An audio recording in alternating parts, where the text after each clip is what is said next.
would love to be like jolly and all that stuff. And at the end of the day, look, life is way more important than a game, a blown football game. But yeah, my day's just a little bit worse because the Broncos lost, I think I can say. Well, no, as it should be. I mean, the Denver Broncos laid an egg. They had an opportunity right in front of them, and they were winning the game. They were dominating the game. And then all of a sudden, the second half comes around, and you lose it. Everybody's having a great time right now, Zach. Sean Payton and the Denver Broncos have brought back the joy to watch these games, to be able to go into a game and say, hey, we have a great chance of winning this game. But then when you finally get the chance to win the game and you blow it, and you're still not 100% in the playoffs yet, right? Now everybody's upset. Now everybody's frustrated. Now, if we would have won today and maybe lost against Cincinnati and Kansas City, I don't think anybody would say anything. Yeah, right. But because you're still not 100% in and you have to win to get in, everybody's on edge now. You have two tough opponents coming up that you have to find a way to beat one of them. You had it right in front of your face and you dropped it. That's why everybody's upset. The defense didn't do well. They were giving up chunk plays. They were giving up big plays. Sean Payton didn't do well in the second half. Bo Nix, he did well. He really did at times. But when it matters the most, that's when you become an elite quarterback. So there's just certain things like that, but it's frustrating for all of us right now. It is. And, well, here's the good news, okay? Here's the good news. Broncos came into the game last night with a playoff probability of 92%. Because they won that game last week in Indianapolis, it's still at 82%. It really didn't move that a whole heck of a lot. But as we were arguing about yesterday, not arguing, we were arguing whether this game was more important than the week before or whatever.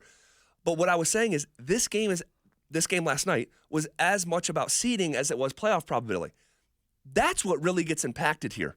And that's why I find myself upset. Because I still think the Broncos are going to play in the playoffs. I just think they're going to go to Buffalo. See, this is the issue right here, Zach. The fact that you had to say you still think. Yeah. Instead of you being able to say, hey, we are going to the playoffs. Yeah. Because you win that game. That is what's concerning to me. It's like it's not a for sure thing. It's not. In the NFL is a crazy world. It is. Things happen that are not supposed to happen, and it can mess you up. And the fact that we're coming here today after a Thursday night game, a quick turnaround when we could have solidified ourselves and we don't. We're coming back in here saying we still have a chance. I think we can still get to the playoffs. I think we should. That's bullcrap. We should be able to say, hey, we're in the playoffs. And now it's about seeding. But now it's like we got to get to the playoffs. And who are we playing when we get there? Right. If we get there now. Right. They're going to get there. All right. They're going to get there. They're going to. I'll tell you what, 91%. I'll take that. Then all of a sudden you look up and you say, well, now you have 82%. Right. I'm like, okay, now I'm a little nervous. And if you lose next week in Cincinnati, which the Bengals are already favored to win. They're already favored to win. They've won back-to-back games. Their offense is humming. And I'm looking at the Broncos defense like, are you about to get carved up like a Thanksgiving Day turkey by Joe Burrow, Jamar Chase, and T. Higgins? Seriously. Because who they've been in December, it ain't good. It's not to their own standard that they set for us through the first 3 months of the season. So there is a scenario. Well, good thing we're not turkeys. We're hams. Well, Joey B don't like hams. Well, we don't like Joey B. Well, Sean was a bit of a ham. Said, get me in the spotlight on Thursday. All right? Oh, please don't get me started with that. Well, and we're going to circle back to it here. There is a very real scenario, all right, that the Broncos dropped that game in Kansas City. In Cincinnati. Cincy. And the final game of the year is a win and you're in, lose and you're out scenario. And to think that possibility does not exist would be extremely naive. Well, I'll tell you what, we don't win against Cincy, we're going to be in that possibility. Like, that's going to come up. Because when you start to look, like, we can get in. All right, guys, if we lose these two games, Cincinnati and Kansas City, we should still be able to get in. Right, Zach? But you'll have a better chance. If you lose them both, if you win any of them, you're in the playoffs. Yeah. But if you lose them both, according to the model that we've been using from the New York Times and The Athletic, you would still have a 52% likelihood to be in the playoffs. So it's still more likely than unlikely, but by a freaking nose. Now, If you lose them both, Miami wins out, Cincinnati wins out, you're out of the playoffs now. That's the scenario you are in right now. Well, since he has to play us this coming up week, right, and then since he plays the Cleveland Browns, right, who are benching Jameis and going with Dorian Thompson-Robinson, which many numbers suggest that he is the worst starting quarterback of our time. And now you have Miami, who's going against the 49ers, and then turn around and play the Cleveland Browns. So, like, right now, like, it lives in the reality that this could happen if we don't handle business against Cincinnati or Kansas City. Yeah, it's true. This is scary. This is why I said, Zach, and I'm going to stay on the table on this. This is why I said this was the biggest game. Now, I do understand against the coach, you have to win that game in order to get to this situation. Mm-hmm. But this was the biggest game. Look at us. Phil, it was not. Why not? Because it's math. Well, the math ain't adding right now. The math ain't mathing for you. The math ain't mathing. The math is not mathing. Phil, because you won that game last week. Yes. And brother, I understand what you're saying. I do. I genuinely do. I know. Because we won that game yes. Last week, it gave us the opportunity to have this scenario where we have a 91% chance to win before we played the Chargers. Yes, and now 82. Listen to me here. You have a higher playoff probability after last night's loss than you would have if you had lost last week and won last night. That's why it makes that Indianapolis game. I'm just going to say it again because I know people are driving around and they're busy and you're thinking about Christmas. You have a higher playoff probability right now after the loss than you would have had if you lost last week and won last night. Yeah. So it's just by the numbers and the playoff probability, last week was a more important game, but it was massive. It was massive. Now we lose the game on Thursday night. We drop the ball. Now we have an 82% chance instead of a 91 or instead of a 100% chance. Yes. Which is still like, hey, if you want to think like that, that's great. But when you start to look at your next door neighbors and the neighbor after that and say, hey, we got the Kansas City Chiefs and the Cincinnati Bengals, I start to get a little nervous. Yes, because what do they have? What do each of them have? Elite quarterbacks. Yes. And look at the quarterbacks that the Broncos have played this year. All right? You start with the first game of the year. It was Geno Smith, right? He's a solid quarterback. You lost that game. You played Justin Fields in week 2. You lost that game. Baker in week 3. That's a signature win. That's the only win of the year where Broncos have beaten a team with a winning record. Aaron Rodgers in week 4 was an absolute shell of himself. In week 5, who was it for the Raiders? Was it Aiden? It was Gardner Minshew to start. It was Gardner Minshew. Then they literally benched him, right? Benched him during the game. Yeah. You played Herbert, lost to him. You played Spencer Rattler, beat him. Bryce Young beat him. Played an MVP candidate in Lamar and lost by 30. Lost to Mahomes. Beat Kirk Cousins. He's been benched. Beat the Raiders again. Who was playing for them? O'Connor, I think at the time. It was O'Connor, and then it was O'Connell. Yeah, and then, Aiden O'Connell. Ryder. Is it the young man from Cincinnati? Oh, Desmond Ridder. Desmond Ridder. He made an appearance in that game. Yeah. Right? Then you have Jameis Winston with his 5 picks. Anthony Richardson you were able to beat, and then you lost to Herbert again. So when outside of the Baker Mayfield week 3 on September 22nd, when you have been asked to step up and play an upper echelon quarterback, they've lost those games and they've beaten the, Aiden O'Connell, Spencer Rattler, Bryce Young's, Kirk Cousins, Jameis Winston. They're not even above average quarterbacks. They're below average quarterbacks. They're quarterbacks that teams are likely moving on from, or maybe going into a final prove it year, like Bryce Young or something like that. A lot of them are going to be backup quarterbacks by next year. A lot of them will be backup quarterbacks. Yeah. So you're going to have to go on the road to East Coast time zone in front of a rabid fan base who still has playoff hopes with a top 5 quarterback in Burrow, and then you may finish with Mahomes. And it's going to be cold. Yeah, but this is just playing with fire here. It really is. It's playing with fire. And Broncos could get burnt. They really could. They really could. And what my least favorite part about it is, and I'm just going to reiterate, I believe the Broncos are finding a way into the playoffs, even if they lose the games. Even if they lose, I still think they're going to find a way to back into the playoffs. But it's just, I don't want the Denver Broncos to go to Buffalo, and that's what I think is going to happen. And Sean McDermott's record against rookie quarterbacks, Buffalo winning 4 consecutive wild card games in Buffalo, and then just the history that we're talking about, stepping up against an upper echelon quarterback, and that could be the MVP there in Orchard Park. So, well, Zach, I just don't like it. I know you don't like it, and it is what it is now. If we didn't want to go to Buffalo, we should have won yesterday. Now, the chances of us going to Buffalo are very high. Now it's about, hey, getting ready for that, mentally getting ready. How do you do that? Beat 2 big-time teams. Beat the Bengals. Beat the Kansas City Chiefs. Have some momentum going into the playoffs. And then you're going to have to go to Buffalo, and you're going to have to stop a Josh Allen who's going to be the future runner-up to the MVP this year. Goodness gracious. So it's going to be a tough, tall task, but this is kind of where we are at. The Denver Broncos put themselves in a situation where you're going to have to go on the road to Buffalo if you're going to get to the playoffs. What do you think was the single most impactful factor that cost the Denver Broncos last night?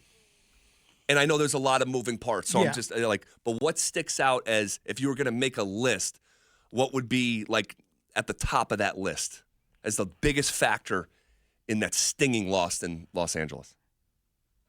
Oh, I think the biggest factor, and I don't think a lot of people are going to like me for this, and Zach, maybe you won't either, is that we decided to do the Thursday night game.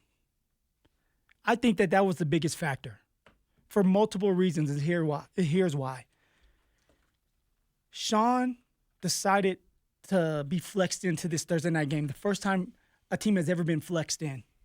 It's unheard of. Players for multiple years have tried to find ways to ban Thursday night games. Why? It's hard on the body. You're hurting. You are not there. You don't have enough time to prepare mentally, physically. You're just trying to regroup. You don't have time to do that on a Thursday night. You're going off of just like, hey, we're out there. We're going to just tough it out, and whoever can do the small things right are going to win these games. The Denver Broncos were doing that, but they ran out of steam. They started having these young players that kind of hit that wall during the game. That's what hurts you when you don't have the veterans. Well, if you had 3 or 4 more days of rest to prepare for this game, you may have Jaleel healthy. Who knows? You may have had Riley Moss ready. You would have been able to prepare for the game a little bit better than what you did. You would have been able to have a plan B, a plan C adjustment at halftime. That's why you want to be able to play on Sundays instead of Thursday nights. And the Denver Broncos played in 2 Thursday night games. Right. It hurts you doing that. Then you get into the game, you're doing well, the momentum's in your favor, and all of a sudden you get punched in your mouth. Then you get punched in your mouth again and it's bleeding. Your nose is bleeding. Your nose is broken. And now all of a sudden you can't stop the bleeding. And so it's a situation where, could you have stopped this if you were Sean Payton? And this is why for me it's like, Sean, you were being selfish. You wanted to be on prime time for multiple different reasons. One, everybody's up for awards right now. You're up for Coach of the Year. You have Nick Bonito up for something. You have PS2 up for Defensive Player of the Year. You have your young rookie quarterback that you're trying to show the world, and he's up for award Offensive Rookie of the Year. 2, you're looking at it like maybe it can help me down the line with the Cincinnati game. You can't look that far in advance. Look at the guys in front of you. I think it was a bad idea to go on a Thursday night game, and it hurt us. Well, Phil, guess what? You don't sound crazy, because this is a results-oriented business. Pro football might be the single most bottom line result-based business that we have in America. Like, it's you either win or you lose. And if this is not an opinion. You are at a historical disadvantage as the road team on Thursday night. It's just a fact. That's not an opinion. And you opted into it. You literally exercised the NFL came and asked you, do you want it? And I about fell out of my chair after the game when I'm watching Sean Payton do the press conference, and he's talking about his defense unraveling, and he references the short week. Brother, that is not... Don't you dare. That is the one phrase that you cannot utter in a losing post-game press conference when you volunteer to play on Thursday night. You lose the right to reference a short week. Well, then who else went to the podium and said something about it, that it was tough? Bo Nix himself. Bo Nix? He admitted, yeah, this was tough on our bodies. This was tough on a short week. Listen to Bo here. I think the rest will be good. Playing a 3-day, break this week was tough. So it's good to have a few days to rest and then get going again for next week. It's hard to reconcile. It is. It's a lot on the body. Look. It's a lot on the mind. Zach, and that's why I kept saying it. It's like, nobody in the NFL wants to play on Thursday nights. It's good for us. It's good for our fans because all we care about is the performers going out there and performing. But for a player that has to go out there and get hit and get ready for that next game, it hurts. And for Sean to do that to his team when he didn't have to, that's why I said it was selfish. It was one of those ego moves where it's like, I'm the coach. In my head, this is what we're going to do, and everybody's following. Instead of saying, hey, is this smart for my players? A young group that seemed that like the rookies were on fire to start the game, but they hit the wall in the middle of the game because they have been playing for a very long time, from college to getting ready for the NFL to getting drafted to the preseason, and now you're playing 17 games. That's a lot for young players.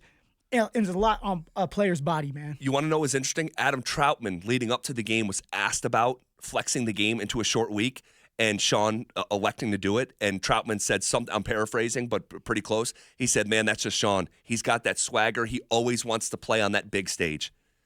So it's not that crazy. We didn't like it at the time. We did not like it at the time. I know other people on the station completely dismissed it, but the results are the results. And when you have the starting quarterback telling you that it was tough with 3 days to prep, what more do you need? And so this was Sean after the game when asked about his defense. I mean, it's sort of surprising, right? You haven't had that many. Look, in a short week, we got to look closely at why are these things happening. But 5 different times we had free runners, and you can't have one of their top receivers not covered. And that was so hard to watch. It was the Browns game kind of again. It's like dudes just running wide open. But again, you cannot use the short week as an excuse when you're single-handedly responsible for playing on that short week. And then you add up the other stuff that happened during the game. The mismanagement of the end of the first half. Yeah. Or trying to punt it instead of going for it with 4.5 minutes left from midfield when every analytic tells you have to go for it. Your win probability goes up 5% when you go for it. And in addition to the analytics and to the numbers, which you don't have to be like beholden to, it's not like the 10 Commandments or something. The texture of the game said your defense was an absolute sieve. They were unraveling in front of your eyes. So it's like and you don't run the ball. You don't run the ball, Zach. Like, I don't know what people want from Audric Estime and even Javonte Williams at this point. We sit here, we talk about him, we say, hey, they're not. Javonte's not the same guy. Estime, they don't trust Estime. We finally get a dose of Estime. We finally get to see Javonte run for a 10-yard game. They're doing the things they have to do. The offensive line is having fun. They're moving people. That's what you love to see. You're paying that offensive line. That offensive line was acquired because they wanted to run the ball first. Ben Powers, a better run blocker than a pass blocker. Sure. Quinn Miners, a better run blocker than a pass blocker. McGlinchey, a better run blocker than a pass blocker. Garrett Bowles, he used to love running the ball. The reason why you acquired this team and you paid a lot of money for this team is to help your rookie quarterback out. How do you help your rookie quarterback out? You run the football. We finally had a chance to run the football a little bit. And I tweeted, like I said, run the ball 50 times and we should win this game. They could not stop the run. And when I mean the Chargers could not stop the run. And yet, Sean Payton abandoned the run and let Bo Nix throw 40 times. That's on Sean. While he looked at a play sheet that literally said in all capital letters, run it. Literally said in all capital letters to run it. Two things can be true at the exact same time. Sean Payton has done a great job with this group in total on the year. He has done a great job. He really has. And I really hope and believe that this is the right coach to continue to turn around this observation. But the other thing that is also simultaneously true is that he cost his football team last night in multiple ways. Reaction Friday. We're reacting to the game. We're not reacting to the whole entire thing. That's something we can do after the season is done, after the playoffs are done. But right now, when we're reacting to this game, Sean Payton failed his team. It wasn't just Sean. VJ was not ready. The coaching the staff that Sean put together, they were not ready for this primetime moment. And they didn't have to be ready for it. Sean elected to put his team on Thursday night for the world to see, had a chance to win it, and dropped the ball. It's tough, man. It is tough to reconcile because the consequences are stiff. The consequences are stiff. And it's one of two consequences. This could lead to the Broncos missing the playoffs. Now, I don't think that's going to happen, but it lives within reality for sure. Man. And then the other consequences is just going to Buffalo when you should be going to Pittsburgh, maybe Houston, and just giving yourself a puncher's chance. And not that, look, it's football. They're going to kick the ball off, and Buffalo bleeds too. Any right? given Sunday. Any given Sunday. But goodness, I think we were all on the same page leading up to kickoff. If you have an opportunity to go to Pittsburgh or Houston, man, you have to find a way to improve your seeding in addition to locking in your playoff probability to 100%. So it is tough. It is tough. The officials. Yeah. The officials. I very, very, very rarely, like ever. And so this is our second football season together, and we're almost at the end of season number 2 doing the show together. I don't think you've ever talked about the refs. Ever. I am never trying to come in here and squeal about officiating. Yeah. All right? It didn't come down to officiating last night. I don't believe that it's play in, play out, possession in, possession out. But damn, there was a couple, Phil, that were like, how do you not call the pass interference on Marvin Mims when that cornerback never turns around and is literally pulling? I watch NFL Sunday week in and week out.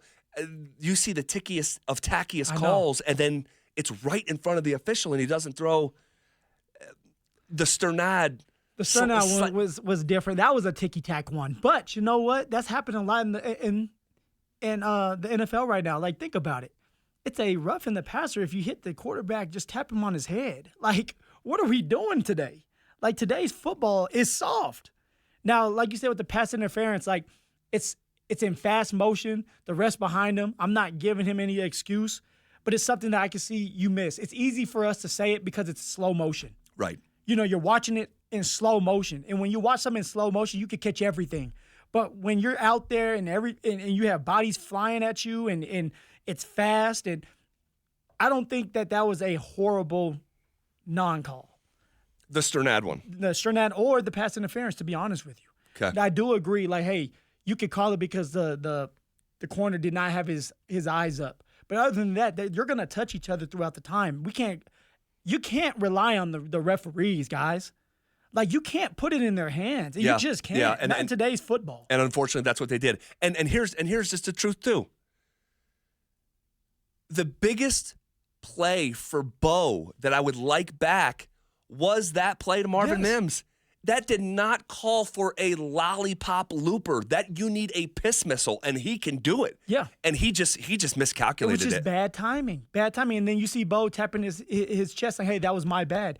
We wouldn't even be having an argument about, hey, it should have been a pass interference call if Bo Nix is on time with the throw, because Marvin Mims had that guy beat so bad. Right. That Marvin Mims would have walked in for a touchdown. That's as open as you're ever going to be in that league. Now, I will say this. As much as we're crying for the referees to help us out, we got away with one on our touchdown to Bailey. You had Quinn Miners that was downfield. Any other given Sunday, that's a flag. It's coming back. The touchdown's off the board. So it's something that, hey, we can cry about things, but we also got away with a couple things during the game as well. We just choose not to see it because it's our home team. Man. RamosLaw.com text line, 303-713-1043. Would love to hear